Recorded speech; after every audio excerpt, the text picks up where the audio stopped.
Today, the general complaint is that there is no barakat. Previously, person would earn little, one, and would be able to sustain and provide for an entire family. Today there is excess, yet there is always shortage. Why? Because it is lacking in barakah and blessings.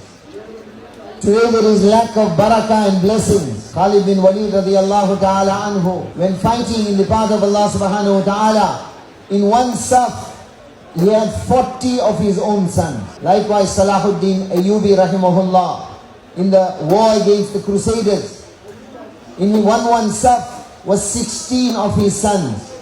Anas bin Malik radiallahu ta'ala anhu says that with my own hands I buried more than 100 of my grandchildren.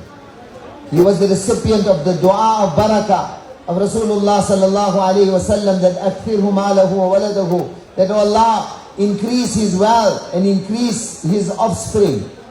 This was a sign of barakah that was there in the wealth, in the offspring. Today the situation, we hear this attempt to control the population and to restrict the population and to introduce birth control. Certain places, we are two, our children should be two.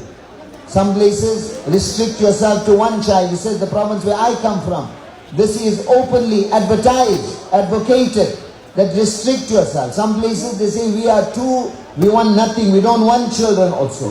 This is an indication of lack of barakah and blessing, because there is no deen.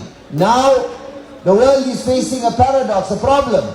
Some countries, they are giving incentives to get children or to bear children. Says our Jamaat was in Japan. There the offer from the government, for every child, 100,000. So he said, we went on Gush, we met one Pakistani. Asked him, how many children you got? So he says, I have 6 children. Wife Japanese, he's from Pakistan. Next question, what is your profession, what are you doing? He said, this is my job. For everyone I'm getting 100,000, what's the need for me to work?